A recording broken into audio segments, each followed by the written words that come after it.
Welcome to the Yappin podcast. I'm your host, Rafa. Let's start yapping.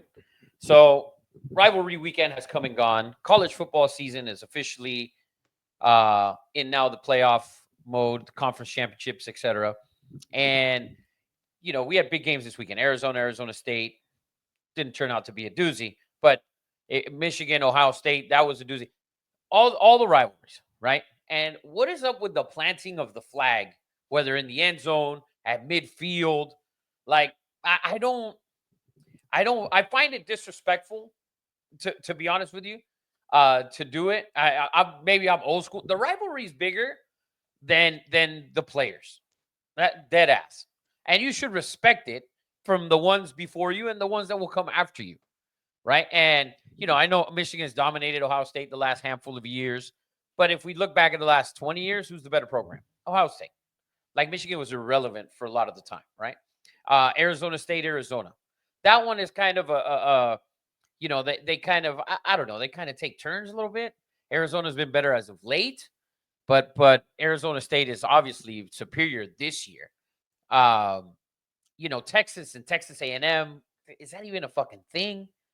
Like, come on.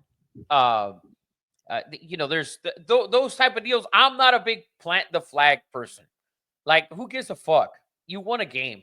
Boo-hoo. Get the fuck off the field, both of you, and just go home. Like, seriously. Talk shit throughout the game.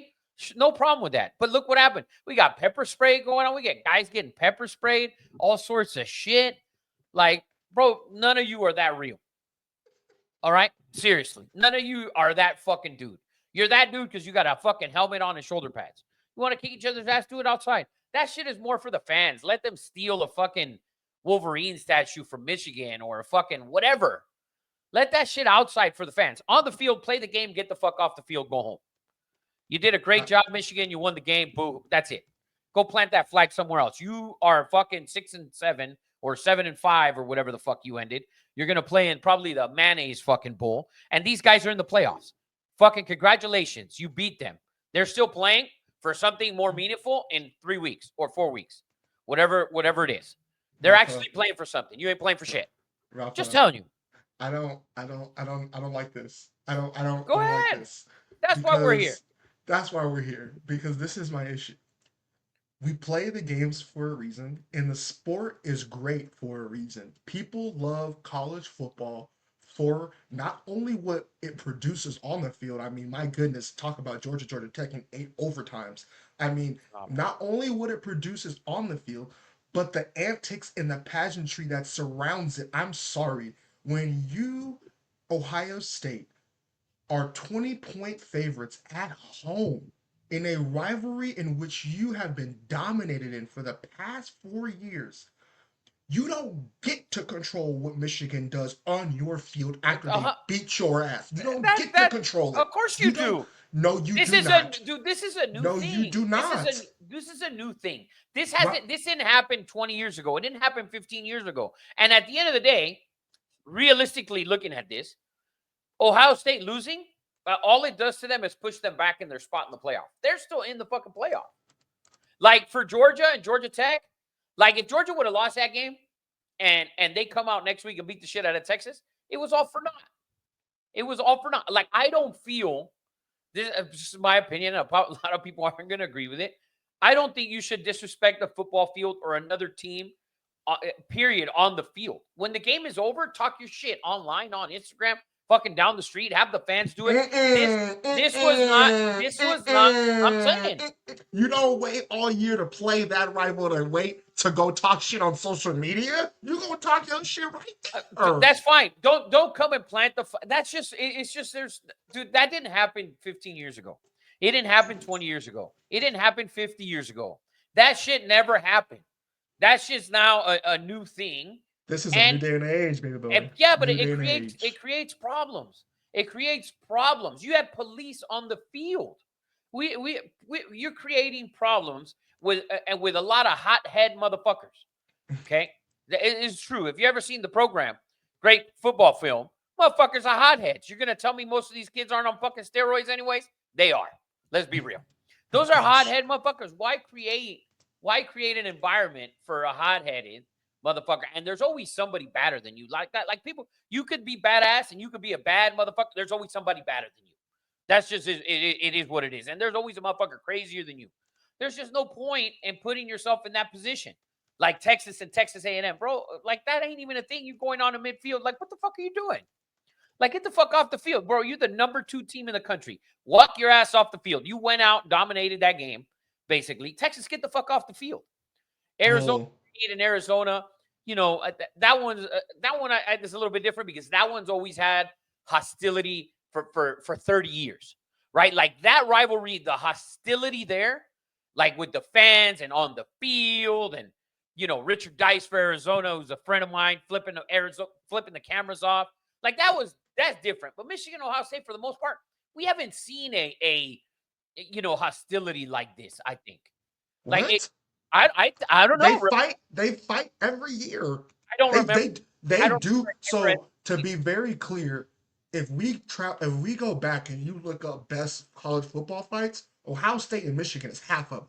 They fight every year. I don't remember. All I'm saying is, to your points, Texas, to push back on that Texas take, this is a rivalry that was consistent all up until Texas A&M went to the SEC and Texas 10 was in years the ago. Big. So I'm saying, so this, and mind you, you know Texas geography. These teams are as close as college football teams can be to each other within the same state and haven't played each other. So that antic, that SEC, that you guys are soft, Texas, that is built up for the past 10 years. And so when it comes to, this rivalry that hasn't been played for so long now is a SEC title on the brink game, it's like, yeah, that emotion. I don't know. Do I get Bama and Auburn putting the flag at midfield? Do I get that? No, because you got to put a notch in that because Bama was coached by Nick Saban. Like he wasn't allowing that. This is because he was about sort of respect, and the team is bigger than you are. The university is bigger than you, and so all these kids at Michigan. Like, bro, this rivalry is 100+ years or whatever. There are 70, whatever the fuck the number is. This rivalry will go on after you, and it went on before you. Like, you're not bigger than it. So don't make it about you. Make it about the university that you won the game. You're making it about you, the players, on this certain team, on this exact team that is 7-5, on this exact team that's probably going to the fucking mayonnaise bowl. You look like an ass because you're probably going to go out and lose your bowl game to probably like Tulane or Tulsa or some bullshit like that. Because at this point, you're not what Michigan teams should be, at least what Harbaugh standards. I just don't find it like dude, for me, and this is another thing also, like running on the field. Like, bro, I understand some of the teams, like Syracuse. You haven't done shit in college football. Run your ass on the fucking field, right? Storming the field. You storm the whole fucking field if you want. Syracuse, fine. Georgia Tech, if you would have won that game, fine. North Carolina in football, fucking do it. But when I see Auburn fans storming the field after beating Texas A&M, Auburn, you won a national championship not very long ago. Okay, you're an actual real fucking football program. Auburn, there's a list of schools that should not be allowed to rush the field. Auburn, Alabama, Georgia. Don't matter how bad you get and you who you beat, you should never storm the field because you have won national championships in this decade. There's only one exception to your rule. There's only one exception, and it has been a tradition in their program forever. And that is Clemson. When they win home games, they always storm the field. Every home game they win, it's a tradition that the fans storm the field. But I think with Clemson, it's a little bit more of an organized of storming the field. And so that's a tradition. But to see like Auburn do it a couple weeks back after beating A&M, like Auburn, you fell that low. The Auburn Tigers have fallen that low that in their 11th game of the season, they beat A&M and they have to storm the field. Like that's how low Auburn has fallen. You were a national championship this not this decade, but within the last 20 years. Cam Newton was a national champion. You've had monster teams. You had multiple first rounders in the year, the BCS year, that you got screwed. Okay, you've had monster players for you to storm the field like you're an irrelevant school. That shit's okay for Georgia Tech and Syracuse and fucking Pitt, North Carolina. Basketball schools. Yeah, schools that don't play football at the level that Auburn should play football at. Like, I don't think Florida would storm the field after so much history. Florida State, Miami, like, those are schools that should not be allowed to storm. Like, you look stupid doing it. And Auburn, I thought you looked stupid as fuck. So storming the field. You should only be able to storm the field when it is a legendary win, or I have an exception. When it is a top 25 big ranked matchup and you are the underdog and you were not expected to win by Vegas standards and by media standards, everyone had you losing. Syracuse and Miami is a great example of that. Perfect example. Syracuse, fine. Because Syracuse isn't a good program. Now, you're going to tell me if Miami beats Clemson, and I'm just using Clemson as an example because they're a top dog in the ACC for the last 10 or 15 years. If Miami beats them at home, like, are you rushing the field, Miami? Like, you shouldn't rush the field because you were the most dominant fucking program for 12 years. So the reason, I agree with you, but my stipulations are if it's a top 25 big ESPN game day, matchup, and hold on, and Miami was expected to lose by Vegas standards, so Vegas had the line at 10, 15 points. Yeah, no, big dog. The media says that you were going to lose when game day has that graphic, and everybody, all those things have to line up where it's like everybody thought you were going to lose, and then you win. I'm not mad. I think if you're a big time program, it bothers me because you've been there and the fan base, and some students might do it or whatever because they just got to the school a year, 2, 3, 4, 5, whatever. But as a fan base of, for example, let's take Alabama, Miami, Auburn, the fan base that has been there for 40, 50, 60 years and grandkids of grandkids of grandkids that have seen Auburn football through its ups and downs and many ups, and Miami football through many ups and downs as well, but many ups. And I'm not saying Miami did it. I'm just using them as an example. I think it's one of the programs that should never rush the field because they have been there before. Those schools that have never been there before, like, they rarely get to even a top 10 game. I think those schools are fine. But when you're consistent, top 25 program every year, doesn't matter who the fuck you beat, you're not storming the field unless it's the national championship. That's just my take on it. Put it this way, if Alabama drops and in 2 years they're a horrendous team and they're fucking 2-5 and they beat number 1 Georgia at home, like, the fans aren't storming the field. It would look stupid. I disagree. I think it looks stupid. I don't think it looks stupid because this is why. This is why it doesn't look stupid. Excuse me.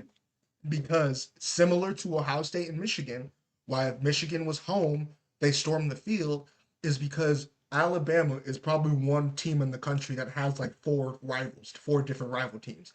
And so at 2-5, when you fall from grace like Alabama does, and you get an opportunity to ruin your rival season, it's like, oh fuck, we suck and we still kick your ass. Like, we're rushing the field too. I don't agree with that. By the way, that's a hypothetical for people that are going to watch this. That's a hypothetical if Alabama were to be 2-5, which I don't think they'll ever be 2-5 again. But Kellen DeBoer is a little bit on the trash side, in my opinion. But that we're touching on college football. We had a phenomenal weekend. I mean, we had plenty of upsets. Ohio State, Michigan, we talked about it. Someone was writing something to me last night. And it's like, this is the problem I have with fans. It's like the homer bullshit. Like, if Colorado was ranked in the top 25 to start the year, we'd have a better chance of getting in the playoff. You lost in week 2, Colorado to Nebraska, and it wasn't close. Like, even if you would have started in the top 25, which you didn't have a top 25 roster to start the season in the top 25, yeah, you might have 2 of the first 10 picks in the draft.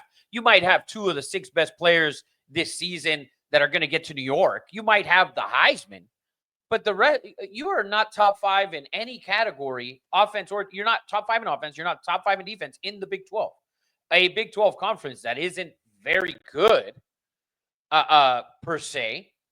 And so you're asking, you're saying that like you have 3 losses. You lost twice on the road that you were annihilated by Kansas and Nebraska. Now, Kansas a 5-7 team. We know how they ended the season, but still 5-7, not going to a bowl game. And Nebraska barely squeaked through to get to a bowl game. A very a freshman quarterback, true freshman quarterback in Nebraska. And then you lost a game at home to Kansas State. You also had that tight game to Baylor that if Shedeur doesn't pull that out of his ass at the Hail Mary there, and it was a great play by the receiver as well. Like that's if not there. So how are you going to tell me you think you're one of the 12 best teams in the country because you have the Heisman and you have potentially the number 1 quarterback taken in the draft? That doesn't make you a team. That makes you 2 outstanding players. I mean, we saw last year's Heisman, Jaden Daniels, and his defense couldn't stop anyone. And he did everything. He was all world. The year before, we had Caleb Williams, all world. But they didn't deserve a playoff spot if we were at 12 teams last year or the year before. Neither of those teams would have made the playoffs. Colorado, you don't deserve to make the playoffs. And the Big 12 is barely deserving of a team, to be honest with you, if we fucking match them all up. If we're looking at this whole fucking thing. Right? I mean, so, but anyways. No, I 100% agree with you. I love Colorado, right? I love everything about them. But at the end of the day, we play the games for a reason, and I'm big on pushing back against Vegas a little bit because I believe we do play the games, and Colorado had the opportunity to control its own destiny and lost at, so we can't say. I understand the argument of preseason rankings do give you a heavy leaning going into the season, but they had an opportunity to be in that Big 12 championship game and they didn't do it. So no, we cannot say that they're one of the best 12 teams. I don't even know at this point if they're one of the best 15 or 18 teams in the country. Yeah, I don't think so. To be honest with you, I don't think so because you've gone on the road and you have 2 really bad losses. Like the losses weren't close. You were completely dominated. And then also like, the conference wasn't as strong at the top. The bottom is very weak. Very weak. Look at Oklahoma State. I mean, that was just atrocious. And then it's like, oh, well, Alabama started here. Yes, but Alabama plays the top 15 schedule. Like they play South Carolina plays the top 15 schedule. Florida, all those teams. Like I'll be honest with you, and Colorado fans are going to hate it.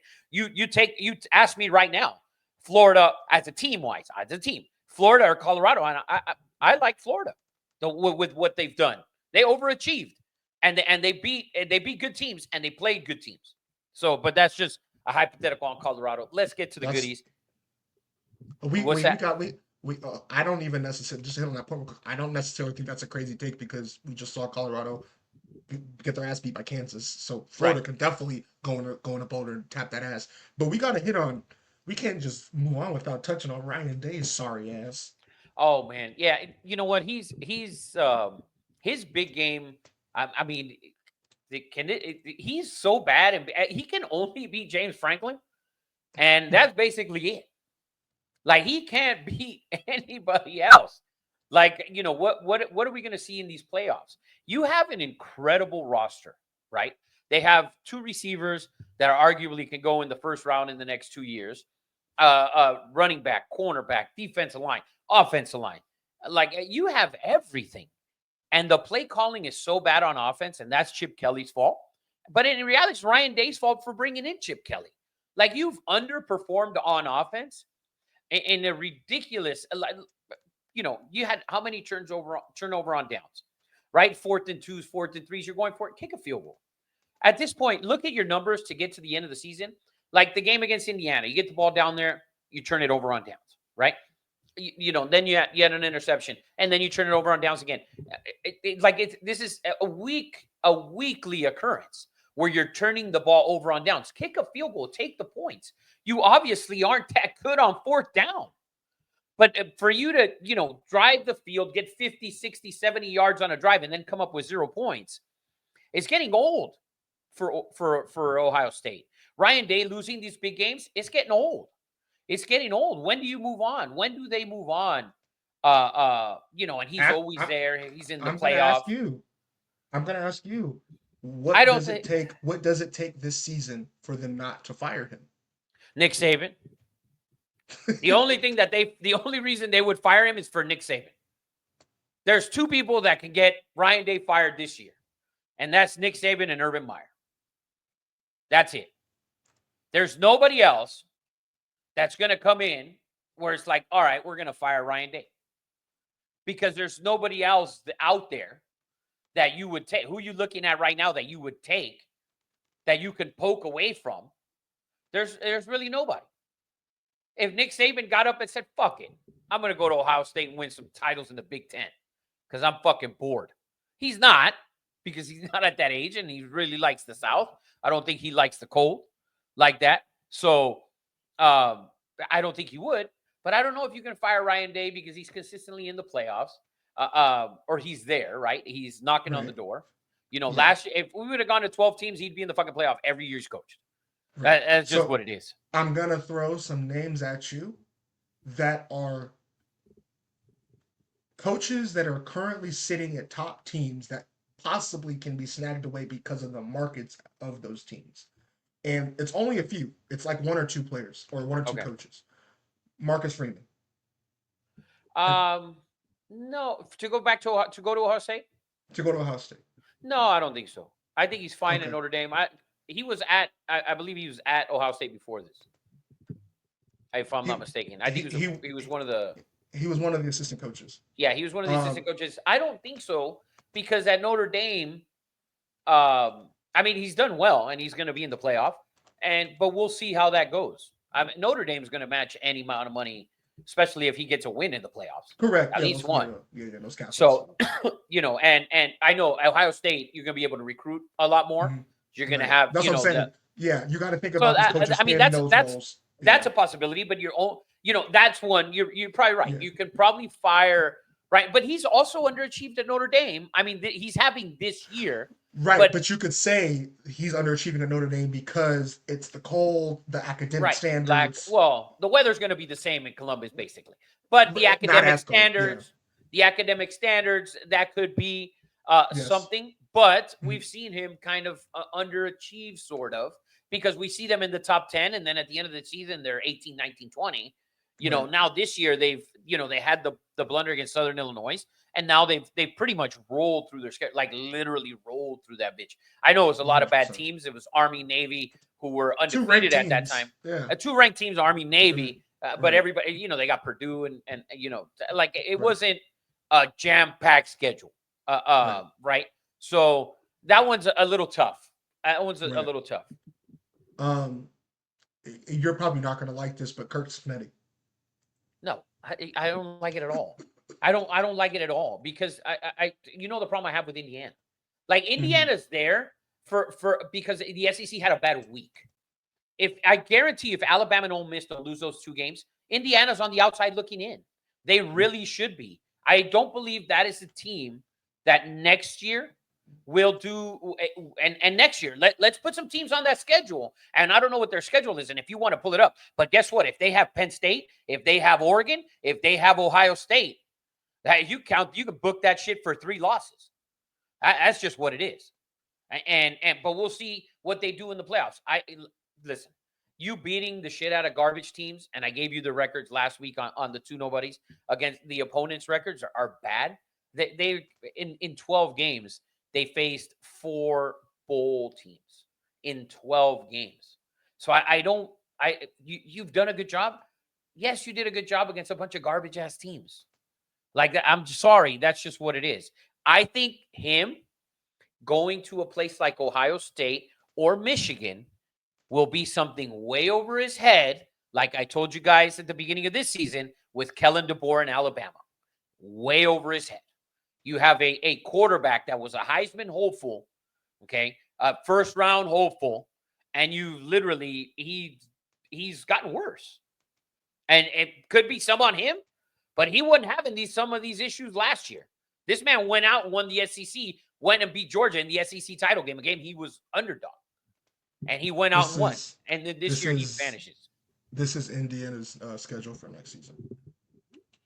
So we have Old Dominion, shocker. So look at the first 4 games, 5 games. And with UCLA, Wisconsin. Are you kidding? This guy might win another fucking 10 games next year. Seriously. So you got Maryland, Oregon, Penn State, and Purdue. Those 2, obviously he has those 2 tough ones back to back. But I don't Unless, obviously it's year to year. So we can say that maybe one of these teams is another shocker team, like maybe Illinois is still good next year or something like that. No, but look at the game in Illinois. Illinois at home. Michigan State is at home. You get UCLA at home. So you have literally 4 straight. You start the season one. This is the actual schedule. So we have the first 3 games at home against absolute shitters: Old Dominion, Kennesaw State, and Indiana State. Like just that. That's just absolute, just straight trash. Right? Like right there. That nobody. Maybe Old Dominion puts up 25 or 30 points. Well, That's the it. big thing is here is the first 1, 2, 3, 4, 5, 6, 7. Like the first half of the season is at home. Right. So, no, I think that's just the way the schedule's right now because the dates are Okay. still to be determined on the Oh, other one. okay. You're right, right, right, So right, right, right, right. the first 3 games are at home. Then they're probably going to go on the road. Probably they'll have a couple of tough games. They go to Oregon, they go to Penn State, and they go to Iowa. Right. And so next year, that's the potential. But for me, I'm sorry. This right here that you're looking at, you're going to face 2 of the 5 best teams in the Big Ten next year on your schedule. The rest of the schedule is super light. You get Purdue again, obviously in-state rivalry, blah, blah, blah, whatever. That's a better basketball game than it is a football game. So, Indiana, and he's going to do it again next year because we saw this schedule. He's got 2 teams that are non-Division One in Indiana State and whoever the first team was. I don't remember. And then you get Purdue, which shouldn't be a Division One football team. Unfortunately, they are. And then you get Illinois at home, who is a little better this year. You don't get Ohio State, you don't get Michigan next year, you're not getting USC, you're not going to Minnesota. Like they get Wisconsin at home. So Indiana could do it again next year, and then we got to give this dude a job, and then oh my God, he's the next thing, and then they're going to give him a job at Ohio State or Michigan or whatever, and he's going to go 5-7, and he's going to go 7-5. And then he's going to go 8-4, and he will never see the playoff. This is the best chance he has to get in the playoffs this year, next year, because his schedule's so soft. I think you remove him from there, and I don't think I see him. Those jobs I think are too big. Kellen DeBoer. That's what I see. That's what I see. I'm gonna challenge you. I'm gonna keep challenging you because names keep popping up in my head. This is the ultimate dickhead move, but we've seen it. James Franklin. Man, I mean, James Franklin can never beat Ohio State. He struggles against Michigan as well. Penn State is James Franklin's a phenomenal coach for Penn State. He's got a big game coming up next weekend. Penn State against Oregon. They sneak into the title game, a game they knew. I mean, after your game is over, right? And I think I don't remember. I thought they played in the morning, but I'm not sure. To be honest with you, I was playing a lot of golf yesterday, but a lot of golf. So, but now you're going into preparation and championship game preparation. James Franklin hasn't been there. Can he pull this off? I think he can because Oregon at certain points in the season, haven't looked great, right? And so, and to be honest with you, there hasn't been one team that's looked great all year long, like every week, like how we had seen, in years past, the Georgia teams or the Alabama teams, Clemson teams, where on a weekly basis, it was just, I'm putting the fuck to everybody, like every week, right? And you get one tough game here, Alabama, Auburn, or Georgia, Tennessee, or something like that. But for the most part, it was a pedal to the metal, put the fuck to everyone in front of us until the title game. Oregon hasn't done that. And no team has, no disrespect. Oregon's been the best team, not all year, because I don't think they were good in week 1 and 2. So they weren't the best team at that point. I thought Georgia was the best team after they whooped on Texas. They've been the best team for most of the year, we could say. Yes. Oregon has been the best team for most of the year. They've been the most consistent team. There's no doubt about it. They're fucking undefeated.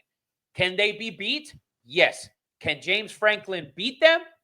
I don't know if that's possible. But if it is, and James Franklin goes in there and beats them, can you see James Franklin leaving to Ohio State? I mean, I could see James Franklin going into the playoff. Imagine James Franklin wins this game. They win this game and Texas loses, and Penn State will go in as the number one team in the playoffs. That's so possible. Penn State has that chance to put their school back on the fucking top of the mountain, as Joe Pa had it for a little bit there. But back at the top of the mountain, And they can do it with one win this weekend, and they're only 3.5-point underdogs in the Big Ten title game. And the Big Ten title game, I believe, is played in Indiana. So Oregon fans travel well. Obviously, it's gonna be half great. out. Oh Yeah. my God, it's gonna be wild, right? And can James Franklin do it? James Franklin does this, and Georgia beats Texas. James Franklin and Penn State will be the number 1 seed in the playoffs in the first ever 12-team playoff. Nobody saw that coming. James Franklin didn't see that coming. Can he pull it off? I don't think so. And I don't think so. I would love Penn State, and I would love for Penn State to win this game. I want Penn State to win this game. I want Georgia to go in there and beat Texas. I would love to see Penn State and those beautiful jerseys and helmets as the number 1 seed in the playoffs. I want to see it. And it would be phenomenal to see it. And I love James Franklin, but unfortunately, he cannot beat Ohio State. He struggles to beat Michigan as well. Now you get Oregon. And like we said, Oregon struggled. We will see what happens. But if Penn State, if James Franklin is offered the Ohio State job, because let's say Ohio State, they're playing the playoffs. I don't know what they're going to be. Maybe they're 7, maybe they're 8, maybe they're 6. I don't think they're 6. They're going to be somewhere in there, right? 6, 7, somewhere in there. So 6 will play 11. Who knows who they play? And imagine Ohio State gets Indiana. That's going to be an ass whooping. I think Ohio State's going to just move on. But if Ohio State loses their first playoff game and Penn State is moving on, Ohio State could give James Franklin a call. I mean, you never know. That I'd take James Franklin if I'm Ohio State. I think you have more. You couldn't beat him. You might as well join him. Join him. You might as well join him. But that's going to be a phenomenal game, and James Franklin has a chance to do something. Even if Texas wins this weekend, Penn State beats Oregon, they still have a chance to be that number 1. They will be number 2 for sure, but they have a chance to be that number 1. And I'm excited to see that game. That's my favorite game of the weekend. By far. It's Penn State against Oregon. Well, Texas Georgia could be a treat, but for me to watch, the one I'm most excited for, the one I want to see where the upset come in, is Penn State and Georgia. Well, I'm most excited to see it because I'm most excited to see Penn State and Oregon just because it's a matchup we haven't seen this season so far. Right, it's going to be a great matchup, and Penn State is in the title game for the first time in how many years, right? I mean, there wasn't even I don't think they ever made the Big Ten title game. They did the year that Ohio State got in it over them. Remember that weird year? I believe it was Saquon Barkley's year. Yeah. So but big Penn State. I mean, it's gonna be a huge game, and this could be huge. And back to your original question of James Franklin possibly going to Ohio State. And by the way, this is just hypothetical. We're throwing names out there because Ryan Day has consistently failed to win big games. James Franklin, yes, he can never beat Ohio State, and he struggles against Michigan. But hey, if you can't beat him, you got to join him. And James Franklin would be a treat because he's an automatic. I feel like he's like Mike Tomlin. Mike Tomlin's automatic. I'm winning 8 games at 8-8. Now I'm winning 9 games since we went to 17. That's just what Mike Tomlin does. James Franklin's the same. He's good for 9 or 10.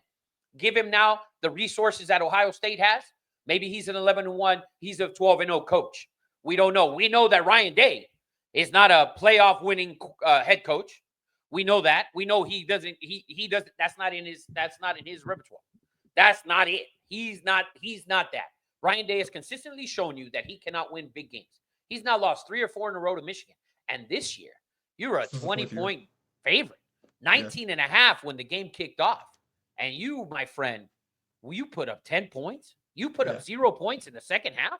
What the fuck were you doing? Yeah. You lost to a team that can't throw the ball for 100 yards. Yep. And so, but anyways, let's move on. You got something else, CJ?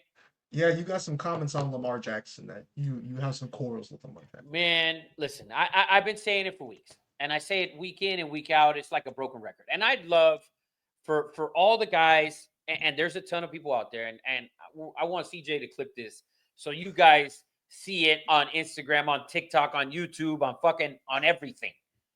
Lamar Jackson keeps winning MVPs because he's the most dynamic player at the best position to give an MVP award, which is the quarterback. But him as an actual quarterback throwing the football, I'm sorry to tell you guys, that number, that does not win. that does not translate to wins for the Baltimore Ravens. Looking at the numbers, and I've been saying this for weeks, if he averages 22 to 24 pass attempts, that is a winning formula for the Baltimore Ravens. And CJ is going to pull up their game breakdowns of what Lamar's done. So if we look at week 1, they lost the Chiefs. He threw the ball 41 times. Okay. In week 2, they lost to the Raiders. He threw the ball 34 times. By the way, that Raider game shouldn't have even been close. They were dominating that game. Okay. Week 3, they go into Dallas. He throws the ball 15 times. I was at that game. That game was 28-3. It ended 28-25. That game was 28-3. Yes, he got a key first down at the end of the game with his arm. But before that, leading up to that, you didn't run the ball enough, which let Dallas back in that game. I sat through that entirety, watching the Cowboy fans cry about it. The week after, you had Buffalo, the absolute domination. That was in week 4. 35-10 win. Lamar had 18 pass attempts. Okay. And these are the exceptions, and it's the exception because Bengals offense is absolutely the Bengals defense is absolutely horrendous, as the Ravens defense struggles.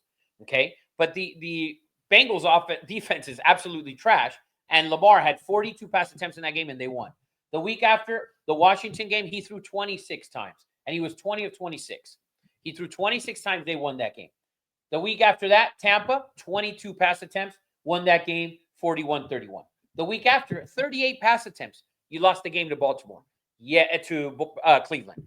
Yes, Kyle Hamilton had an interception. He dropped it, ices the game. Zay Flowers drops the ball. Fine. Yes. But the numbers aren't lying. Plays happen. But these passing numbers are ridiculous. The week after they beat Denver, he throws 19 pass attempts. They scored 41 points. And he had 19 attempts. The week after, Cincinnati again. 33 pass attempts. The game ended 35-34. Absolute shootout in those games. The game against Pittsburgh, he throws the ball 33 times. He threw under 40. His completion percentage was under 50%. They lost the game. He was 16 of 33. Okay. Last week against the Chargers, 22 pass attempts. And by the way, I said this on the Two Nobodies podcast, that he would throw 22 pass attempts and have 3 touchdowns. He had 3 total touchdowns, 22 pass attempts, 2 passing, 1 rushing. And then today, 23 of 36. 23 of 36, they lost the game. The strong point that Lamar Jackson has is his ability to run the ball. And then while he's elusive on the field, right?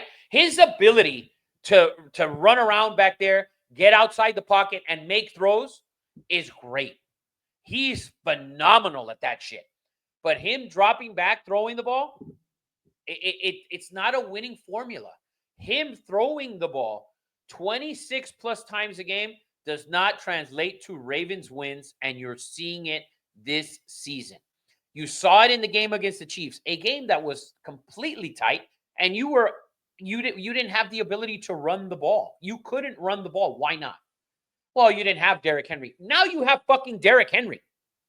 You have the only thing that could have been better than Derrick Henry for this offense was Saquon Barkley. But you have an actual, this is the real, and the Detroit Lions, they had their Sonic and whatever the fuck, their Sonic the Hedgehog, and one is power and the other one's speed. That real power and speed is in Baltimore. That's the real shit. It's not Montgomery and Gibbs, and no disrespect to Montgomery and Gibbs. They've been phenomenal. Absolutely amazing on the best team in the league. But Lamar Jackson is the speed, and Derrick Henry is the real power. That is the winning formula for the Baltimore Ravens. It is consistently proven that when those two are going, whether they're running the ball with Derrick Henry, Lamar Jackson, or even Justice Hill, that is the winning formula for the Baltimore Ravens. Run the ball, eat up clock, keep that sorry-ass defense on the sideline. That's just what it is. Listen, they're crying about Tucker. Tucker, yes, he missed 3 field goals today. He left 9 points on the board. There's no doubt about it. Might have left 12. Okay, but he left 9 on the board for sure. Okay. If you have a superstar, and he is a superstar, but he is not the best quarterback in the league. As a quarterback player, as an actual thrower, bro, if you are better, why is my guy kicking from 50 yards away? Why are we even having to kick? Fucking get the ball into the end zone.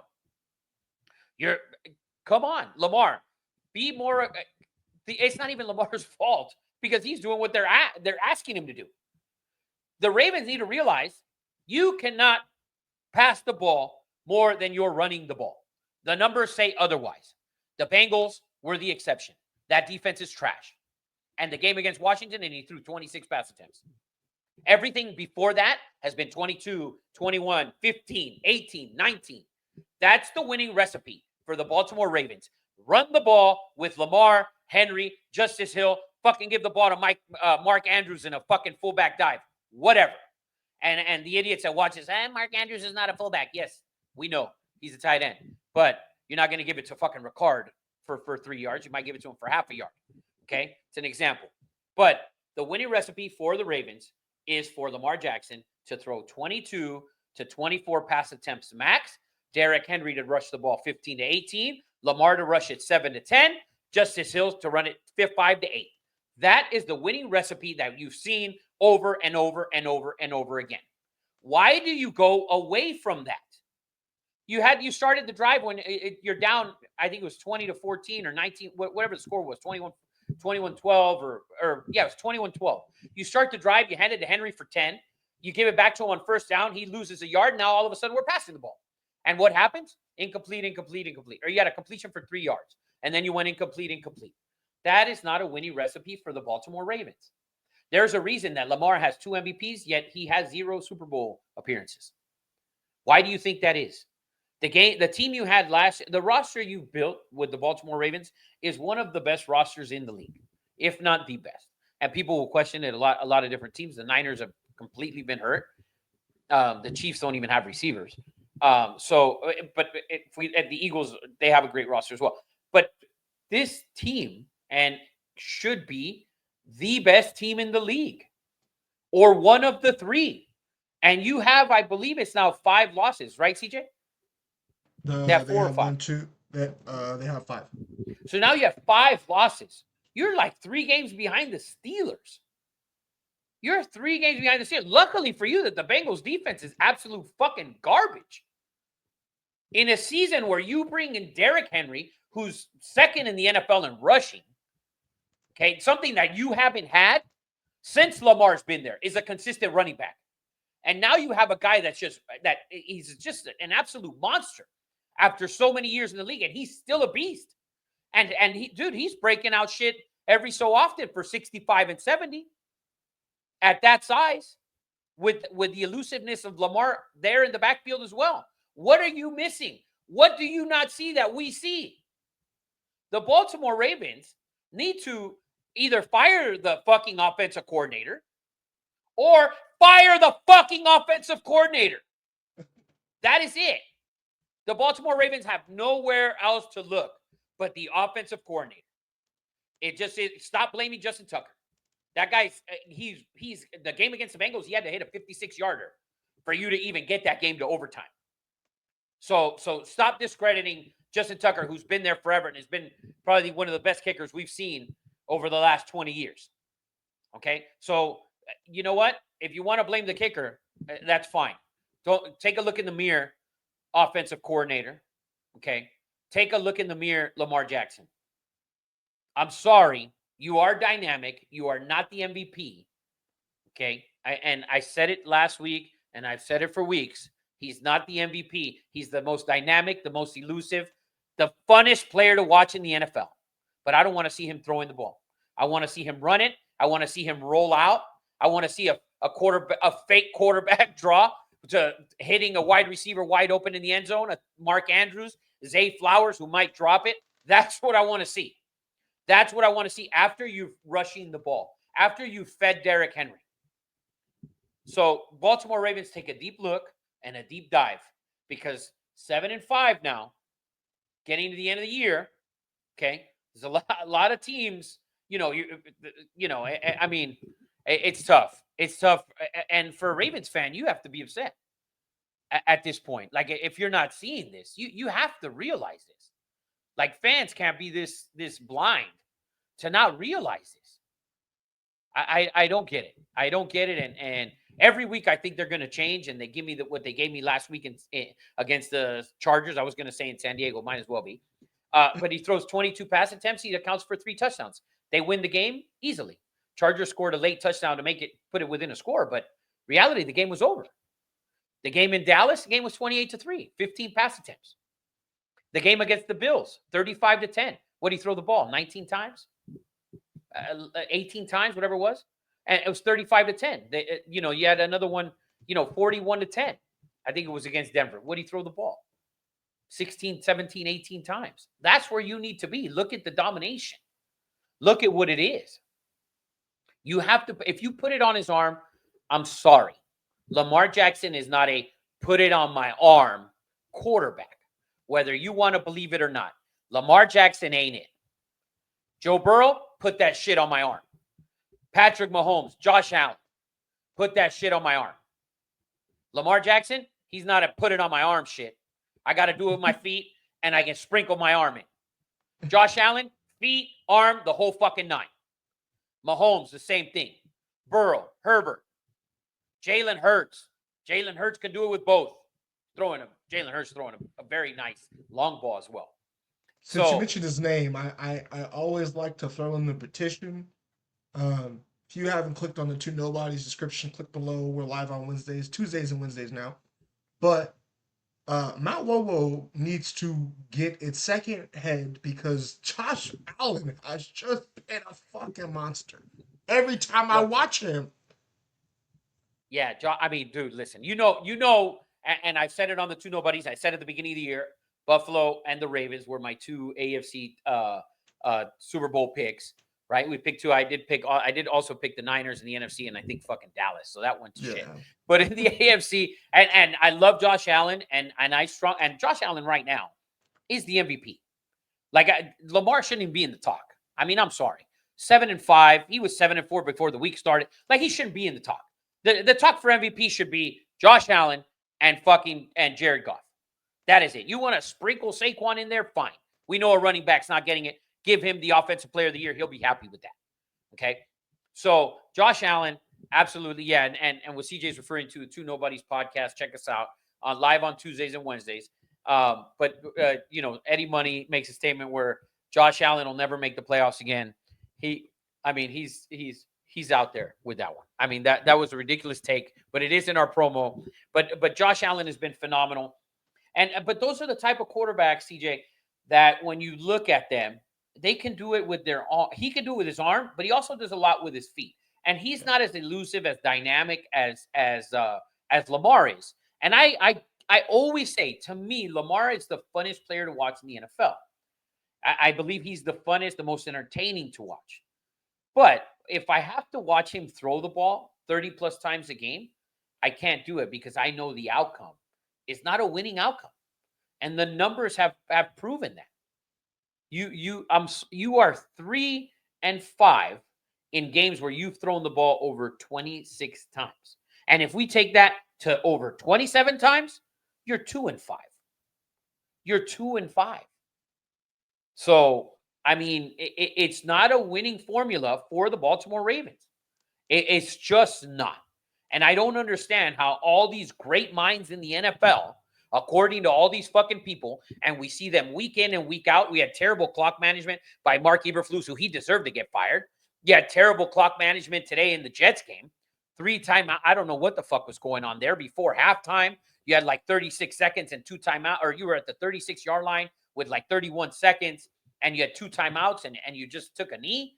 I don't know what the Jets were doing. And that, yes, that's an interim head coach. I understand.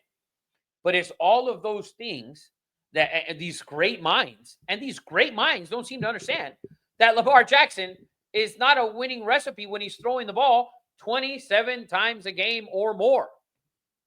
That's just what it is. And I still think the real number is 22. It's my opinion that I believe the number for Lamar is 22 pass attempts. My numbers and my fucking statistics and my facts and what has happened shows that I'm right. And it's not even that I'm right. I'm fucking just looking it up. So please, Baltimore Ravens, take a look at yourself and understand what is the winning formula for your offense. Run the ball, take time off the clock, bruise that fucking defense, and keep your sorry-ass defense on the sideline. That's just what it is. But that's my take on Lamar and the Ravens. And I love the Ravens. Don't get me wrong. I mean, Ray Lewis jersey up here. My brother's a diehard Ravens fan. And a fat ass Ravens helmet behind your neck. Yes, and I got a couple Ravens helmets behind me, or I got one actually. It's Ray Lewis. But so I mean, but I cannot watch a team. It just hurts to watch a team when you know they're supposed to be good. Like I'm watching the Niners, and they're just a bad team. I know they have injuries, and I'm on the opposite of this, and I know people are not going to agree with me at all. Kyle Shanahan is losing a step. That's just me. But they've had injuries, and that's fine. So, by the way, that leads me to my next thing. And I want to say this because I don't know exactly how to say it because I think about it like all the time. And when we go through like the great quarterbacks in history, and you go to Tom Brady, for example, right? When did Tom Brady in reality become great or greater? It wasn't the first Super Bowl because he threw like for 146 yards and they gave him the Super Bowl MVP. And I believe in that playoff, he had one touchdown. And I think it was in that Super Bowl. So when did he become great? Was it when Aaron Hernandez got there and then Gronk got there? Was it then? Was it when Wes Welker got there and they implemented those weapons? When was it? Okay, because I'm watching these quarterbacks on a weekly basis, right? And we look at the weapons that they have. And so, like, take Sam Darnold, for example. Fucking perfect example of this. Sam Darnold has been trash for how many seasons? And now all of a sudden he starts playing good. And because he's with Minnesota, well, he has Jordan Addison, Justin Jefferson, TJ Hawkinson, and an experienced running back in Aaron Jones, right? He makes mistakes, plenty of mistakes, showing you that he's actual fucking garbage. Okay? So he's still a trash quarterback. And if they had, and yes, they're 10-2 or whatever, 9-2, 10-2, whatever the fuck it is. I think it's 10-2. And he led them back today. He led them back against a team in Arizona who last week, coming off their bye, lost in Seattle. And a team who sat at 6-4 and was not a real 6-4 team. So how many of these quarterbacks that we think are elite or we think are trash and they don't have the weapons, and then they become kind of good, and then they kind of fade a little bit? Like, I'm looking at every great quarterback that we've ever seen, is what I'm trying to say is every great quarterback we've ever seen has always had an elite weapon. Joe Montana had Jerry Rice. Steve Young had Jerry Rice. Like, and we're talking now greats. Mahomes has Travis Kelce. Brady had Gronk. Burrow has Chase. I mean, for you to be an elite quarter, everybody wants, our team needs a quarterback. Bro, you need more than a fucking quarterback, okay? You need more than a quarterback. So, we're just a quarterback away. No, you're not, because you don't have any fucking wide receivers. Your offensive line sucks. Like, you still need receivers. Look at how good Herbert has played, and his receivers are straight trash. And he's barely squeaking by. You don't think if he had a good receiver, he would be probably a loss or two, maybe a loss or two less? Instead of 7-5, they'd be 9-3, maybe. Like, you need to have that. You need to have that. But Drake May has nobody on that offense, and Drake May is playing his ass off.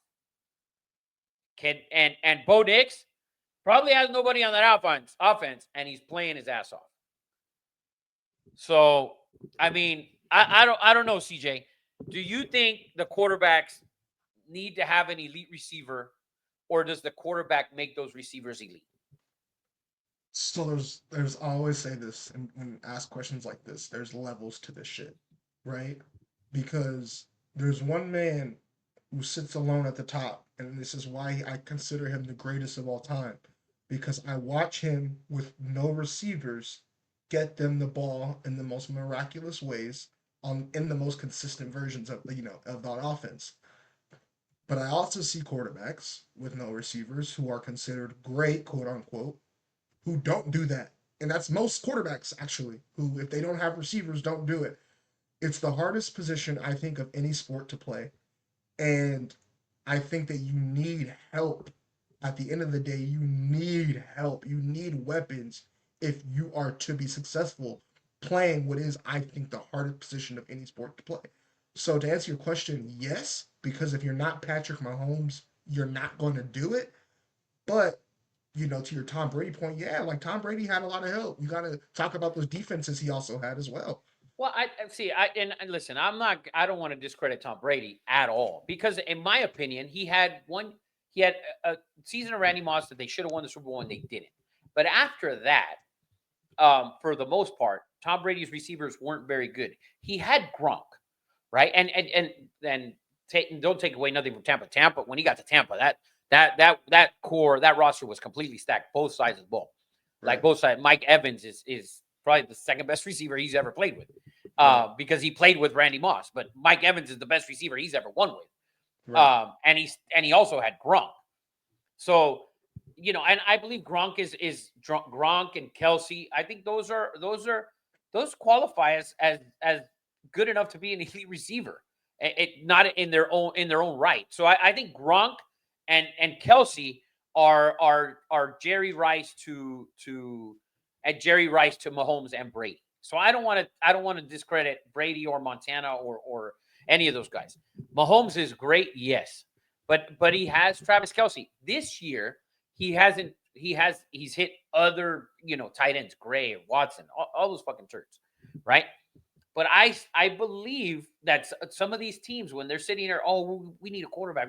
You need to fill out the entire roster on offense because your Yes. quarterback needs weapons. Like Yes. Drake May, as good as he's fucking played, he has 3 wins. Okay, as Right. good as he's played, they still have 3 wins, and he's played fucking phenomenal. Give him a receiver. Give him a receiver. He's probably got 5 or 6 wins. Give him weapons, and I believe that all these quarterbacks, like, is Purdy worth the money?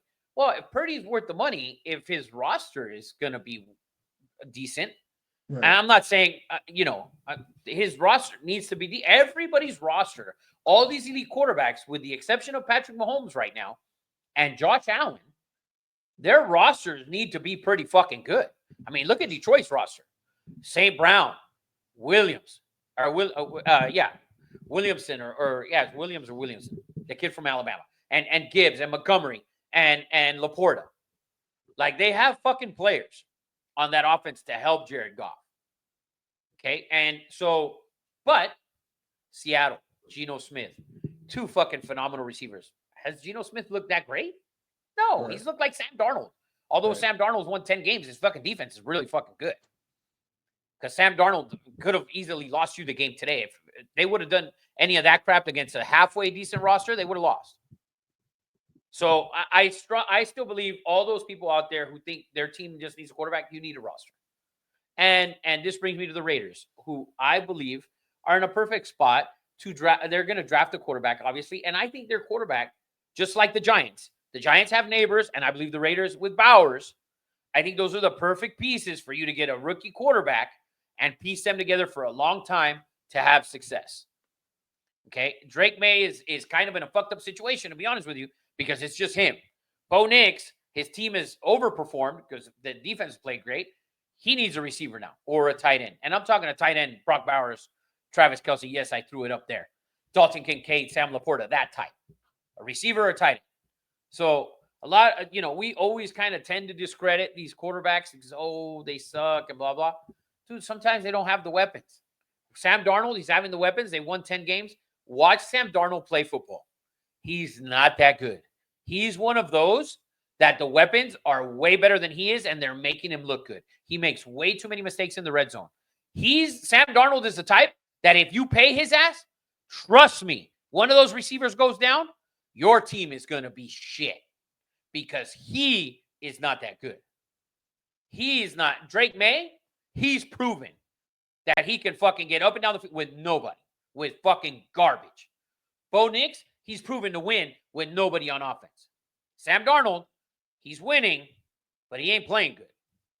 Too many turnovers in the red. He's not good. Don't pay Sam Darnold. This segment is a don't pay Sam Darnold segment. And I don't fuck with people's money, but I'm just saying. Quarterbacks, a lot of teams, and you need an entire the roster on offense. Something needs to coincide with the quarterback. Burrow has Chase. Jefferson had, Cousins had Jefferson. Cousins has always find a receiver somewhere, right? So But a lot of people on the other side say CJ Stroud made Nico Collins. So, I mean, it's a tough argument. And I always think about it. But I go back, and every great quarterback has had a great receiver. Yes. Has had a great receiver, with the exception of Dan Marino and probably Brett Favre. That's just what it is. And that you can look that up. I don't think Brett Favre ever had a Hall of Famer on his offense at any weapon. I don't believe. Not a running back, not a receiver, not a tight end. And I might be wrong, but you can look that up. Dan Marino as well. I don't think he ever threw the ball to a Hall of Famer on offense or defense. I mean, on offense as a receiver, running back, or tight end. So, but that's just I just always think about that, and especially when the Purdy talk comes up, like, we're gonna pay him, but we don't have weapons. Do we have weapons? Do we pay him? All of that shit, and I think it goes hand in hand.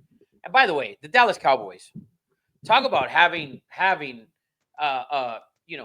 CeeDee Lamb, and they have pieces, and then they don't win, and then Cowboy fans are like, oh, we're tanking. What are you tanking for, Cowboys? What if fans, Cowboys, this is Cowboy fans. I'm in a group chat with two of them. Oh, no, we need a tank. Well, you can't even tank, right? First of all. Oh, we need a tank. What are the Cowboys tanking for? What position do the Cowboys need? Overshown has shown you that he's a phenomenal linebacker. Micah Parsons is a phenomenal defensive end. What are you tanking for? Is it a corner? You don't need receivers. You need a running back? You're not taking a running back in the first round. What are you there's no Bijan Robinson out there. What are you tanking for, Cowboys? An offensive lineman? You're going to tank for an offensive lineman? Like, the Cowboys need to sit back. The fans need to realize, like, bro, you don't need to tank. You know what you need to do? You need to put Jerry Jones in a tank and leave his ass in it. That is the problem with your organization. Bro, it's been 30 years that you've made an NFC title game. You've had multiple teams with 8, 9, 10 Pro Bowlers, and you didn't get to the NFC title game. What does that tell you? You've had Hall of Famers come through there on the offensive line and on the defensive side of the ball. DeMarcus Ware, wasted. Okay, those great offensive linemen that you've had, Zach Martin, Tyron Smith, the offensive lineman, I'm sorry. Micah Parsons now going to just absolute waste. CeeDee Lamb. CeeDee's not even in it. You saw him drop 2 passes on Thursday. CeeDee Lamb's not even in it. He's like, fuck it. I'm in La La Land. And there's always, what are you tanking for? You don't need a quarterback. You just paid yours. You're going to tank for another wide receiver? You take another wide receiver in the top 10? You're not taking you have an elite wide receiver. If you get the 10th pick or the 9th pick, are you tanking for another wide receiver? No. Why would you do that? What are you tanking for? You don't even know what the fuck you're tanking for. Dallas, to me, if I'm a head coach coming in next year, Dallas is the best job. With the exception that the owner sucks absolute weenie. And he loves it because we heard him talking about it on Jamie Foxx's Live. So the Cowboys, sit back, okay, get your head out of your ass, pull your cowboy hat out of your ass, okay, and realize that the problem with your franchise is at the top. At the actual top of the shit with Jerry Jones and Stephen Jones, and might as well fucking throw Daniel Jones in that motherfucker. And anyone with the last name Jones is the problem with that franchise. You can have all the fucking talent in the world. You don't win. You've proven it multiple times. Those teams with Romo, 8, 9, 10 Pro Bowlers. Boom. And what happened? You didn't win. You did. Oh, not everybody wins is the excuse I hear. Yes, not everyone wins. But most of the teams that have 7, 8, 9, 10 Pro Bowlers get to the NFC title game, get to the AFC title game, get to the Super Bowl. You're not getting there. You're not getting there. You haven't played significant football the last week of January or the week before the last week of January since 1994 or 95. One or the other. Don't even matter. It's fucking 30 years, basically. The problem is not the roster. The problem is at the top. So stop believing that your team needs to tank for a better draft pick. What the fuck do you need? What do you need? You had a roster built to win 12 games, and you didn't. And I strongly believe that Micah sitting out was the same thing that Lamar pulled a couple years back when he didn't pay him. That Micah in his head said, fuck it. I need to get paid. You paid CD, you paid Dak. I'm the best motherfucking player on the defense. You need to pay me. And you didn't. And if I'm Micah, I'm walking. I'm walking. Fuck it. Let me go. The Eagles will find a way to pay me. Yeah. Free Micah Parsons. Free Micah Cowboy Parsons. fans, I tank, keep that tank thing going. Tank. You can tank and get the number 1 pick. What are you going to do with it? You're not drafting a quarterback. You're not going to get the number 1 pick, obviously, because that's foregone conclusion. I think they've won 5 games. So even a top 10 pick, what's the difference between 10 and 15? Enjoy the wins now. Fuck it. You think those guys are out there playing? You think 53 dudes are going out there playing to not try and win the game? To please the dumbass fans who think they need to tank because the difference between the 15th pick is the 10th pick is a big fucking difference? No. You have an elite quarterback, at least you did before this year, and you have an elite wide receiver, and you have an elite defensive end. You have 3 elites. You have 3 top 10 players at 3 key positions, and you're not winning. Your head coach should have been fired last year. You gave him another chance. He's definitely going to be fired this year. Okay, so there's that. And then you still have the problem at the top, which is Jerry, the wiener-loving Jones. That's just the issue. So Cowboy fans, listen, go out and they should take away the salary cap and let the Cowboys sign everyone. They'll go 13-4, have 12 Pro Bowlers, and still lose to the Niners or the Packers in the playoffs. I don't know. You need to figure out, and hopefully Jerry Jones steps down. We know he won't. But that's your issue. It's not your roster. Your roster is just fine. Yes, you're missing pieces here and there, but you found a piece in Overshawn, as you found a piece before with Van Der Esch, and before that with Sean Lee, and they always find pieces. They always find pieces, and those pieces become Pro Bowlers, and those pieces become all pros. You know what never changes? That you never get to the NFC title game. Why is that? It's always something. It's not the roster. It's not the roster. It's the head coach. It's the owner. It's the GM who thinks he's the owner, who is the owner, who thinks he's the edge. It's all fucked up. The owner's the GM. He's not. It's all fucked up. So at the end of the day, Cowboys, stop crying about tanking. Play the games. Finish out the season, because the ones that think are intelligent Cowboy fans that think they should tank because think they should have drafted this guy, they don't even watch college football. They don't even know who the fuck is what. You've seen those videos. They go into Dallas. They ask the fans, hey, are you a die? Oh, I'm a diehard. Where did Dak go to college? They don't even know. They don't know if it's Mississippi State, Ole Miss, fucking Tulane. They don't know. They don't fucking know. Those fans, those are the ones that go every week. Those are the ones that want to see wins. The other ones that think they should have drafted this guy when they should have drafted that guy, and I saw this coming, those fans, you guys are delusional. There's nothing wrong with that roster. Stop nitpicking your roster and start by putting your foot down. You want to talk shit about the team? Go on the radio and put enough complaints in for Jerry Jones to step down and actually hire a real fucking GM. That might help you. Because going out and getting Ben Johnson, that might put a Band-Aid on your problem for a little bit. Maybe get you 12 wins next year. But guess what? You're probably not going to win shit because you have an issue at the top. It's just the way it is for Jerry Jones. And it is the way it is for the Cowboys. And good luck to the Cowboy fans. Good luck to the Cowboys. America's team. And speaking of America, we'll transition into President Joe Biden today pardoned his son, Hunter Biden. And, you know, if you ever listen to me and you ever, you know, see me on Two Nobodies or on the golf course or whatever, you know I'm an avid Republican and a homer of Donald Trump. And I'll be honest with you, people who don't, you know, I always thought because Donald Trump donated to the Democratic Party, I always thought he was just in there to steal Republicans' votes, and he didn't give a fuck. But at the end of the day, he became president. I saw as 75 or 78 million people saw the difference in the economy in 2016 and the difference it was afterwards or whatever. And to be honest, I'm not mad at Joe Biden pardoning Hunter Biden. Why would he not?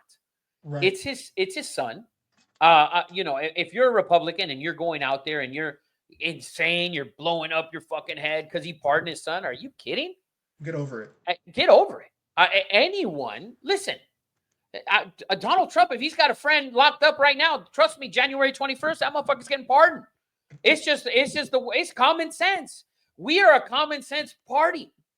Common sense society is gone out the window for the most part, right? There's probably like 78 million of us, but the other 72 million, those are 75 million, whatever. They don't have any common sense.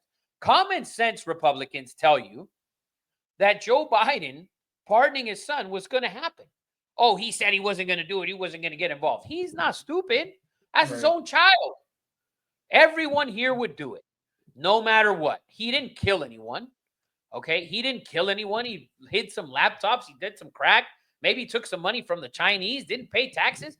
Normal shit we in California do every day. Right. Okay. So for you to come out and I haven't seen it because it just happened, but I haven't seen it. I don't have an issue with this at all. And kudos to Joe Biden for doing it now. Like, bro, let's just get it over with. Why are we waiting until January? Let's get this shit over with. December 1st, let's get over with. Start pardoning motherfuckers all you can, Joe. All the dudes. Get them. Those are your guys. Those are your boys, your son, whoever it is. Any president would do it. It's common sense. Anybody would do it.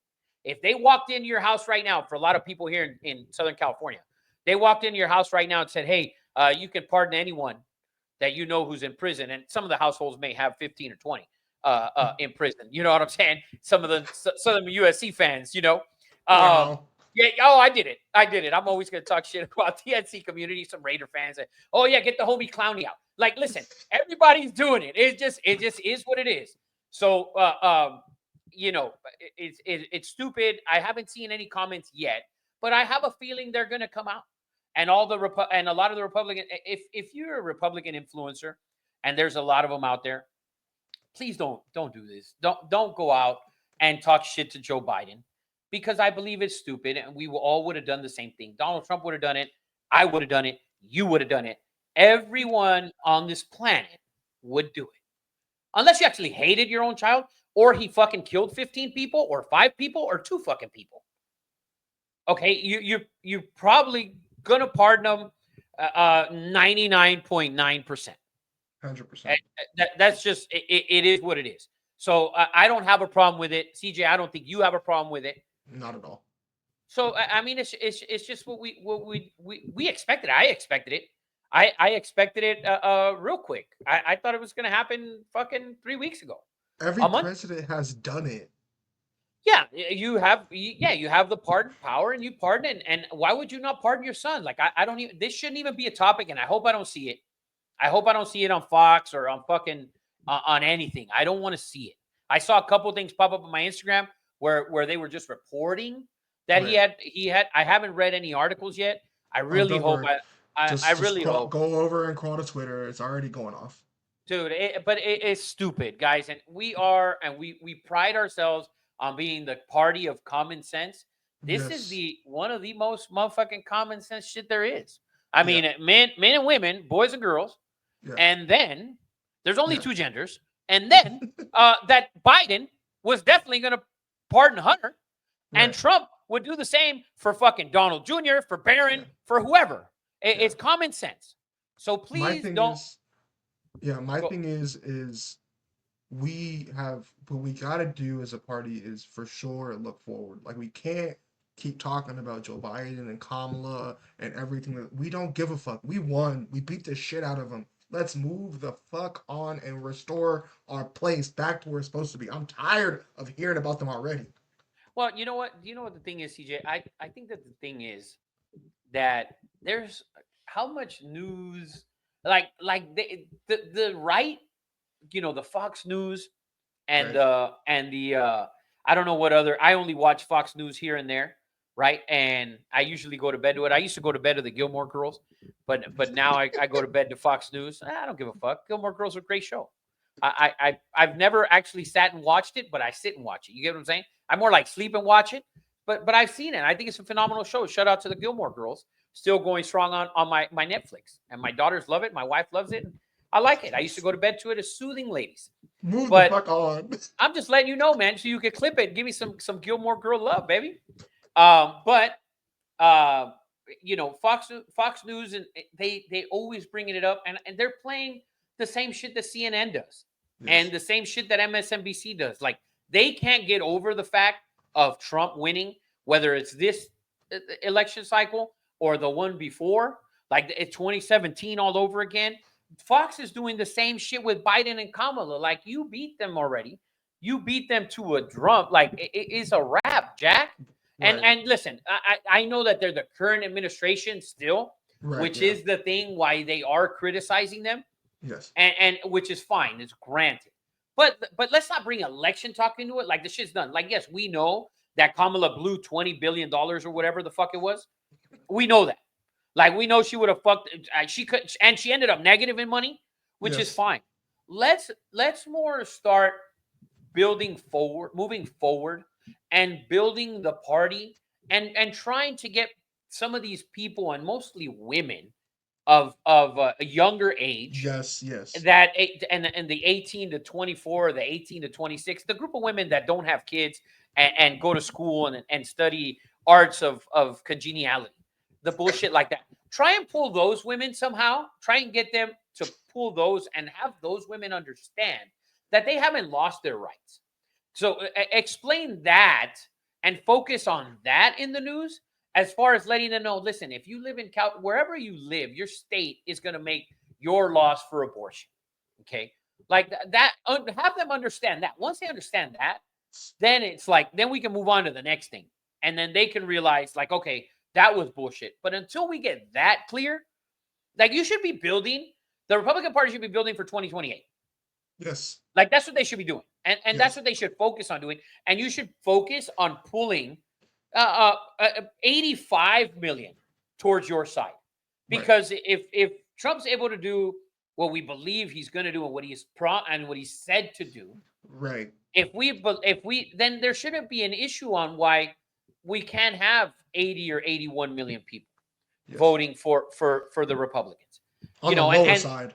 On the right, and there's going to be a lot of hate. And I watched something today on MSNBC where this guy comes out, and it popped up, and he's sitting there saying something along the lines of, "Oh, we can't back down, and we can't go and kiss the ring." And this was on MSNBC, by the way. And the kiss the ring thing is Morning Joe cast, Yes. Minka and Joe, whatever the fuck, Scarborough or whatever. Yeah. So they went to Mar-a-Lago and interviewed Trump, sat down with him or whatever. And that looked like they were frowned upon, because they did that. Like, they want to keep pushing this resistance. And the Democrat, like, listen, we didn't resist shit. Like, they keep throwing this January 6th shit is. Listen, I'll be honest with you. I don't know Republicans that wear masks. I'm just saying. So to me, when you bring up January 6th to me, like, you literally just walk back the other way, because I don't want to hear it. Yes. I don't believe it. I don't want to hear it, because I don't believe we don't wear masks. That's just what it is. I've never seen a Republican rally with people covered up in their face. Okay. So that's just me. I'm sorry. I'm just telling you that. So, but if you want to, and they keep bringing that up, and the Democrats, they're the ones pushing for the resistance, and they're the ones pushing the, Maxine Waters back in 2020 or 2019. Oh, if we see them, you attack them, and blah blah blah, with the what was the judge, Kavanaugh. Oh, if you see them at dinner and all that. That rhetoric, that is the rhetoric of a Democrat, and we need to change that. And we can't change that because certain voices in these media spaces that bothers me, that Democrats have so. Like, you're so naive to it. When you listen to this lady Joy, the I think it's the Joy Reid and Joy Behar. Yeah, like, you listen to these people. Like, is there anything more dividing than these people? When you go on Fox News, tell me who speaks like that to the Republican Party the way Joy Reid and Joy Behar and Whoopi Goldberg and most of those fucking ugly ass women on The View. Who speaks like that in the right, in the Republican Party's media? Give me an example. Give me one example. They'll bring up Alex Jones. They'll bring up Alex Jones. He's not Alex. I'm sorry, but Alex Jones is not on mainstream television. Correct. Alex Jones is not on fucking Fox or on NBC or ABC. These people are on NBC and ABC. These people are on your local television. I actually got to go out of my way to watch. Dude, Alex Jones, I only see him. I could pick him out of a lineup only because I've seen him on Instagram. I don't follow him. I don't watch his podcast. I don't. I think he's way fucking out there. I can give a flying fuck. I'm talking about the people we see every day on television. Joy Reid, Van Jones, Joy Behar, all the women from The View. Half the cast, fucking 85% of the cast on CNN. 98% of the cast on MSNBC. Those people spew hate. They're throwing out hate every day. Every day. Show me someone like that on Fox News. Give me something like that. Give me someone that's attacking.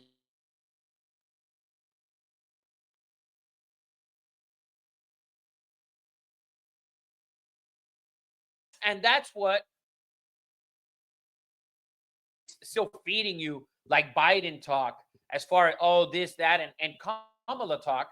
It's not that it's hate. It's just they keep going over the election and like the mistakes they've made. And what we're because MSNBC and CNN follow that same bullshit, and Fox should just get away from it and forget it. And I know they're the current administration, but how much can we hear that about the economy? Like, let's get fucking over it. We won the election. We got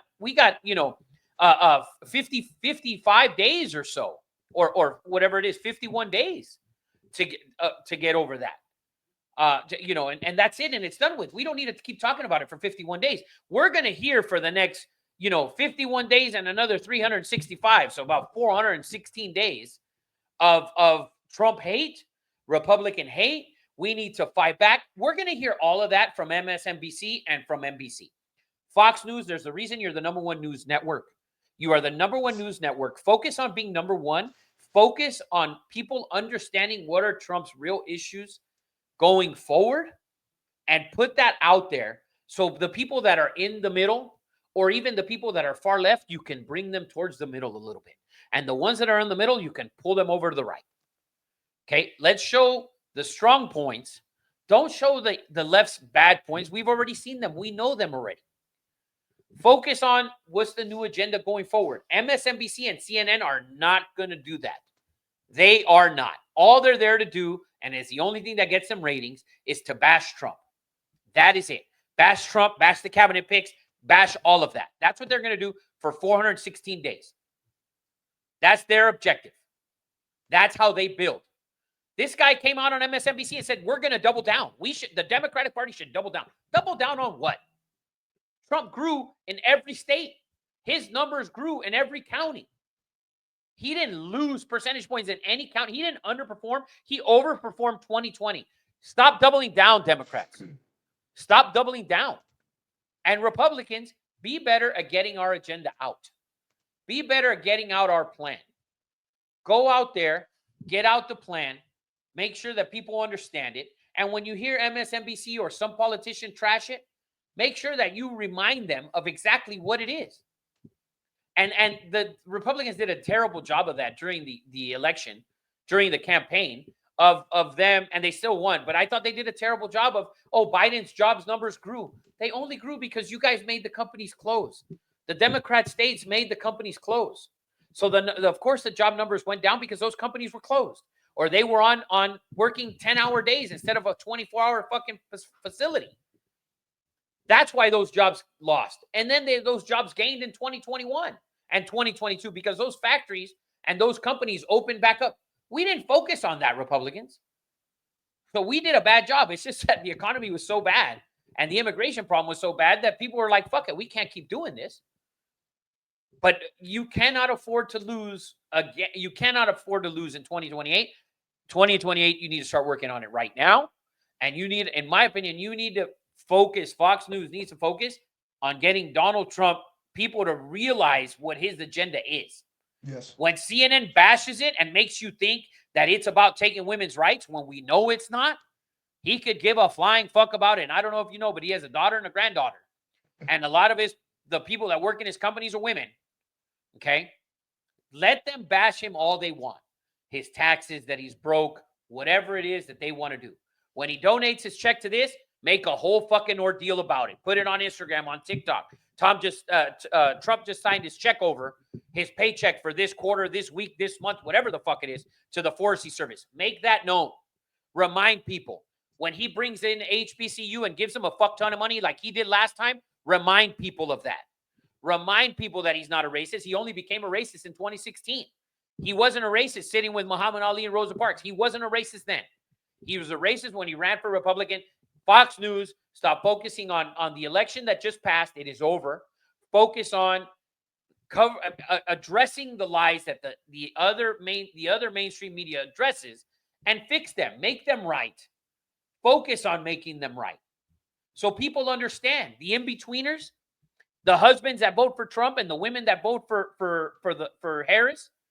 Make them understand so they can understand each other and realize and come to the middle. And then realize, oh, well, I didn't vote for Trump because, and I have this in my wife's family. I didn't vote for Trump because of the abortion thing. You're in California, honey. It's not affecting you at all. Nope. And the other lady, your best friend, her 2 daughters that are 7, she already converted them into lesbians. So, honey, don't worry about it. There's no abortion. Yeah, they're not going to ever need an abortion. Ever. They're lesbians. You made them 7-year-old lesbians.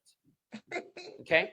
I'm sorry, but 7-year-old girls should not dress like boys. And she's been doing that for 5 years.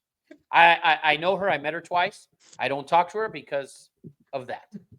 I'm sorry. Put it out on the I didn't put her name, and she probably doesn't watch this shit. But my good friend, he does, and we'll be golfing together on Wednesday. And he won't show it to his wife. But at the end of the day, it's the truth. It's sad that some husbands voted for Trump, some wives and the wife voted for Kamala based on that reason alone. They actually believe that. They were willing to believe that in the state of California, by the way, in the state of California, it doesn't matter if you voted for Trump or not. Well, it doesn't matter. It's a Democrat state all the way live. Okay, that shit ain't changing. But still, it's a divide that doesn't need to be had in your own home. And of course, the man is not a man. It doesn't have the balls to let his wife know that I'm voting for Donald Trump. And that's the case in many homes. That's dead ass, CJ. I'm sorry to tell you. That is truth. That is truth. There's not many men out there that are willing to tell their wives, I'm voting for Trump, and you're not. And I don't give a fuck what you say, right? There's not many of those out there. But based on the sole fact, it was based solely on abortion. They couldn't get that over. Like, you're in California, hon. So we need to focus as a party on getting that out there and people understanding but not only that, the effects it has on the economy, the effects it has on the global economy, right? Oh, they're complaining about the tariffs and this and that. You saw what Trump did to Mexico, 25% tariffs. You better shut that border down. We're not even at January 20th yet, baby. I guarantee you, because like people don't understand. How do people get to the Mexican border? How do they get to the border of the United States and Mexico? What the fuck is happening? Because the Mexicans don't give a fuck. Because the Mexican government takes money from the cartels, whether they want to admit it or not. Exactly. We know it is a fact, and it is an absolute fact. And if you don't believe it, you are stupid as this table. As you're dumb as a doorknob. If you don't believe that. How are these people getting it? Because the Mexican government is allowing them to get to that border. Whether it's helping them. Well, of course it's helping them because they're getting... No, they're probably helping them get to the border. Yeah, I'm sure they are. I'm sure because they're assisting them with water and this and that. And how are those caravans just getting through? How are they just getting through? Because the cartels are, and it's true. It's true. Is the cartel, whether you want to believe it or not, it is an absolute fact. Okay, that the cartels are getting their drugs through one way or the other. They take 10 tons of heroin here, while they just brought in 10 tons through over here. Okay, there's thousands and thousands of miles of border, or thousands of miles of border, and there's thousands and thousands of miles of shoreline, north, south, east, and west. Drugs are getting in one way or the other. We got to try and control it as best as we can. The best way we can do it is obviously at the border and land. At the sea, it's a little bit tough. Okay, but the southern border is number one, and then the northern border is number two. And people don't want to believe that. But Trump coming out and putting, hey, Mexico, 25% tariffs, fix this immigration problem, because the immigration problem is in reality it's coming from them. Right. And it's not Mexicans that are coming over. Yes, it's a very few percentage of Mexicans, but it's Guatemalans, it's Hondureños, it's Cubans, it's all of that. It's all of that. And they're seeking asylum. Honey, Mexicans don't need to seek asylum. I'm sorry. Salvadorians, guess what? It's the most that's the richest Safest country. way, yeah. It's Yeah. the richest country in Central America now. Okay. By the way, president, big Trump fan. Okay. So those countries, they don't El Salvador, they don't need to come here. They don't need to come here. So seeking asylum, Cuba, Venezuela, North Korea, Yes. some of the African countries. Those are the countries seeking asylum. Okay. The countries that are under dictatorship, that's what they're seeking asylum. I'm sorry. You're seeking asylum because there's a fucking gang in your neighborhood or there's a gang in your area. Listen, dude, there's plenty of gangs in Southern California. Here. There's nobody. You want to seek asylum in Southern California, they used to send your ass to Palmdale to seek asylum. Right. If you're from Southern California, you know Palmdale and Lancaster. People used to seek asylum there. Now they're seeking asylum to get the fuck out of there. Right. Snoop Dogg raps about it. So a while ago. But so and then the other thing, we're on politics, so we might as well stick to politics. CJ, you are of African American descent, or at least your skin is black. So I want to touch on this. I want to ask you something. The issue with, and I don't know how this is not going to come off as racist, but it is the African American community, right? And we hear of all this. We build this, the African community, and blah blah blah. It's a simple question. Why haven't they built all of this in Africa? I don't. I'm just asking. I'm just asking. Why haven't they built all of this in Africa? So this is sorry for the viewers. It's going to be a little bit of a history lesson, but I'm a history jack. I love history. Africa is the most colonized country, or colonized. Oh wow, I said it. Colonized continent. You did. You did. Colonized continent in the world by far. I mean, it's the most naturally abundant continent with the most naturally abundant minerals, elements, everything. But you look at the history of Africa, and it's been carved out. And those colonizations, although those are independent countries, still exist today.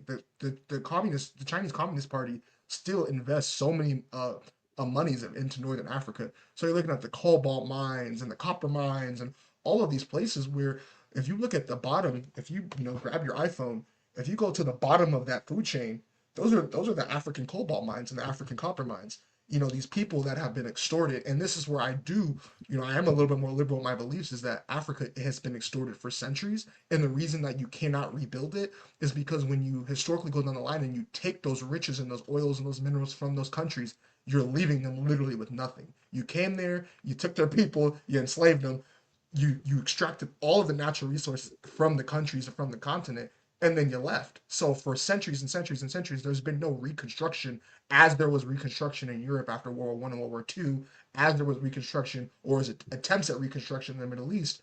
There's been no reconstruction of Africa. By the way, so you said they took them and enslaved them. Now, there were plenty of African slave owners. Yes, they were yes. I'm not making that argument. They were actually the ones who, I want to say that the Africans might have started that slave trade. Yes, this is correct. I don't know. When we go to reparations, I'm no. You're not going to take me there. You're not going to take me there. When we go to reparations. No. I mean, I don't know. I need every black motherfucker with last name Jones who history might have owned some shit. I'm sorry. If there was a time for reparations, it should have happened immediately after American slavery ended. Lincoln should have signed that into legislation, and that should have been it.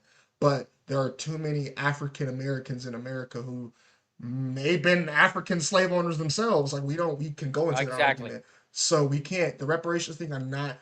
But the argument of why don't they rebuild it in Africa? Well, shit, Africa is the most diverse, religious, ethnic. It's also the most fucked up in terms of state lines and how Europeans drew state lines to purposefully split up tribes and put tribes together that fight with each other. Like you can go into the whole history, but Africa is a bartered continent, and it will be for the rest of time.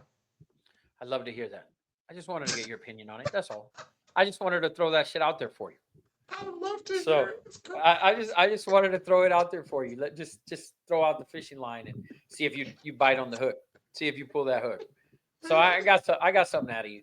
I got something out of you. But anyway, so that covers our politics segment, our politics political segment there.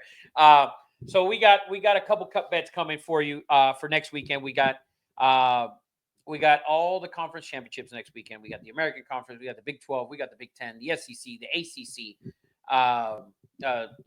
Sun Belt, all the good shit we got coming up. CJ, if you want to pull up some games, we'll give you some Kutt Bets.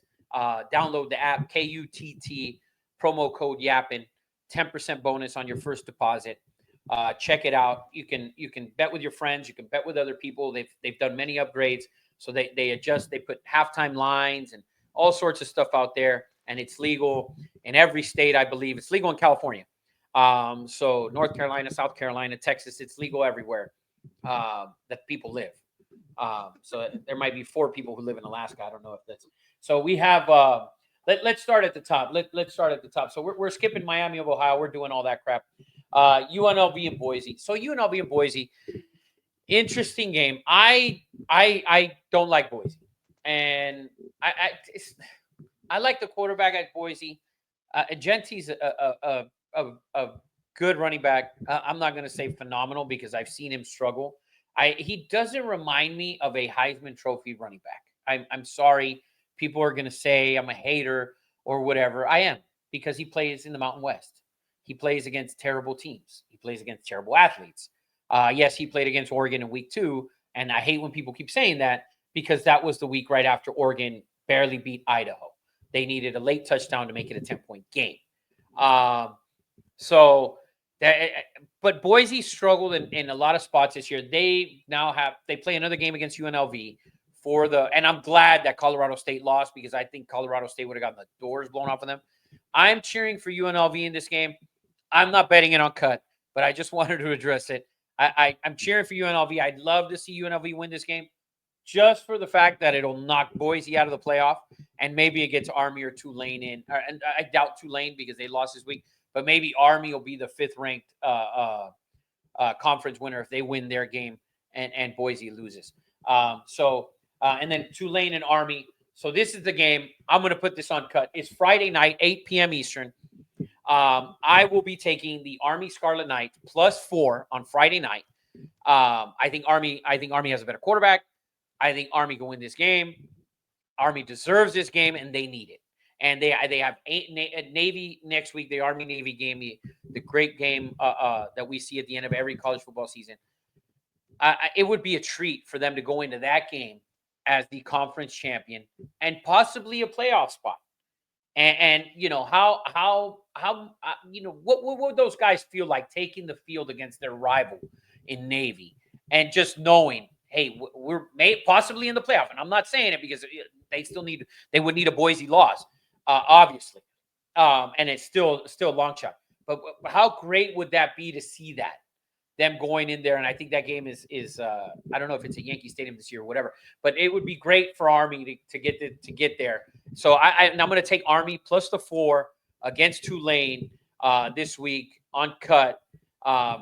If you want to go at it with me, it's 2 nobodies Ralph. I'll take any bet you want to put up. I will take them. I'll take Army +4. Actually, you know what? I'm going to do you one better. I don't need the 4 points with Army. I'll take Army +3. So this is a Kutt Bet. This is what you can do on Kutt. You can adjust the lines. We don't need you to pay the juice. Okay, so you don't need to pay the juice the way Vegas is going to charge you to buy a point, or whoever else you're betting with, FanDuel or whatever. I'm going to give you I'm going to take Army +3 for even money. No -110, no 15, no 20 cents. You don't got to buy the point for 30 cents. I'm taking Army +3 at even money. So you want to do 100 for 100. It's not going to be 110 for 100. And I'm taking 3 points. The line's 4. I'm taking 3. Army +3 against Tulane for the AAC Conference Championship. Give me Army. 2 nobodies Ralph on Kutt, KUTT. Download the app. Promo code Yappin gets you 10% on your first bonus. You want to go at it with me? 2 nobodies Ralph. Put it up. I'll put it up. I'll match whatever you want to do. You want to do $5? You want to do $100? You want to do $150? You want to do $6? Let's do it. Army plus the 3, not the 4. 3 for even money. Give me Army. All right, and I'm assuming you want to touch this game. All right. So this next game is Oregon against Penn State. Penn State back in the Big Ten title game. It's been a handful of years since they've been there. They don't know how they got there. We don't know how they got there. Well, we know how they got there, but we didn't think they were going to get there. But they got there, and I love for Penn State to win this game, and it might be a little bit of my Oregon hate because they were in the Pac-12, or it might be my love for James Franklin. I do love Dylan Gabriel, UCF, Oklahoma. I love Dylan Gabriel, but I'm going to take Penn State. Give me Penn State, lines 3.5. We'll do it again. I'll take Penn State plus the 3. You don't need to buy half the point. I'm doing it right here. No need to pay your bookie or FanDuel or DraftKings or Vegas to buy a half a point. That's going to cost you 15 cents or 20 cents. And if you gamble, you know what that means. So I'm going to take Penn State plus the 3 at even money. 5 to 5, 50 to 50, 100 to 100. Give me Penn State plus the 3 on Kutt, KUTT, promo code Yappin, YAPPIN, 10% on your first bonus. Come find me, 2 Nobodies Ralph. You'll see it on there. Penn State plus the 3. That's who I'm taking. If you want to join me, you like Oregon, Oregon might smack them in the mouth. My heart's with Penn State this weekend. Love the jerseys, love the helmet. It's the best helmet and jersey combination in the league in college football. My opinion only. That a lot of people are not going to like that take, but there it is. All right, man. That's all I got for you. All right, guys. Thank you for tuning in. Another episode of Yappin. Check us out on a weekly basis. We'll get some videos out, and make sure to follow 2 Nobodies podcast live on Tuesday nights before the college football playoff announcement. We'll be on live. Eddie and I will be giving away our predictions for the college football playoff on a week to week. Unfortunately, this is the last week. We will break down every game on Tuesday for the weekend coming up. And then we're live on Wednesday covering the NFL, covering a little bit of NBA, but mostly NFL. And then any stories that come up, we're live. You can comment, talk shit to us. Check us out, 2 Nobodies podcast on YouTube, TikTok, and Instagram. All right. See y'all later.